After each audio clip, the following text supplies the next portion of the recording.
Murshidabad seat নয়, ওটা Malda seat.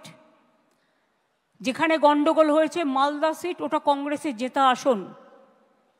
জেতবার সময় তারা জিতবে, আর দাঙ্গা হলে তখন রাস্তায় বেরোবে না, কন্ট্রোল করবে না, এটুকু আশা আমি করি না। পাবলিক রিপ্রেজেন্টেটিভদের সাথে থাকা উচিত।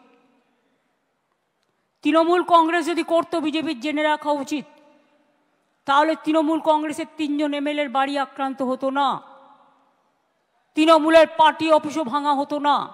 3 এমএলএর বাড়ি ভাঙচুর কারা করলো সেটা তো পুলিশের খুঁজে বার করা দরকার। হাস্যস্কর। বাংলার মুখ্যমন্ত্রী কমসে কম আপনি হাসির খোরাক হয়েন না, তাহলে ভালো লাগবে। আপনার এমএলএর বাড়িঘর ভাঙছে, আর আপনি কলকাতায় ইমাম মুয়াজ্জিনদেরকে তার জন্যে বক্তৃতায় শোনাচ্ছেন। প্রশাসন আপনার, পুলিশ আপনার, সরকার আপনার, আপনি বিএসএফকে ডাকছেন। এর থেকে হাস্যস্কর আর কি হতে পারে? কংগ্রেসের এমএলএ ওখানটায় নেই। কংগ্রেসের এমএলএ দরকার পড়ে না এইসব মানুষের পাশে দাঁড়ানোর জন্য।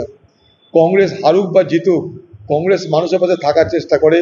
তার যত সম্ভব ক্ষমতা আছে, মানুষের প্রতি ভালোবাসা আছে তা নিয়ে। ওখানটার এমএলএ তার বাড়ি ভাঙচুর করছে আপনার দলের লোকরা, সেটা তো তৃণমূলের মধ্যেকার মারামারি দিদি, ওখানকার পুলিশ সব জানে।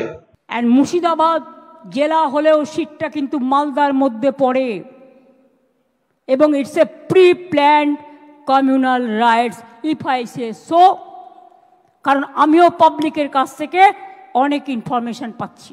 আচ্ছা, শামসেরগঞ্জে মুর্শিদে হতে না, তাকে বাংলার মুখ্যমন্ত্রী বলি কি করে বলুন তো? ভূগোলটাও কি আপনি জানেন না? পশ্চিমবঙ্গে কটা জেলা তা আপনি জানেন না?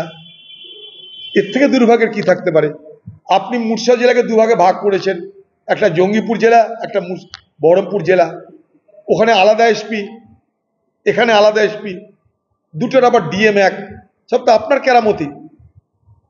হ্যাঁ, লোকসভা মালদা উত্তর কেন্দ্রের, দক্ষিণ কেন্দ্রের লোকসভা, সেরকম অনেক কিছুই আছে।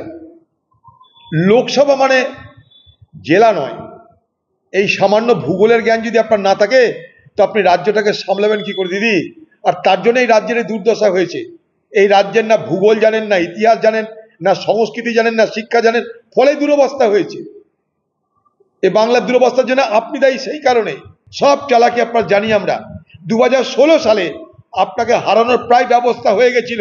সেই সময় বিজেপি আরএসএস আপনাকে সাহায্য করে ক্ষমতায় টিকিয়ে রেখেছিল, তার জন্য তাদের প্রতি আপনি কৃতজ্ঞ।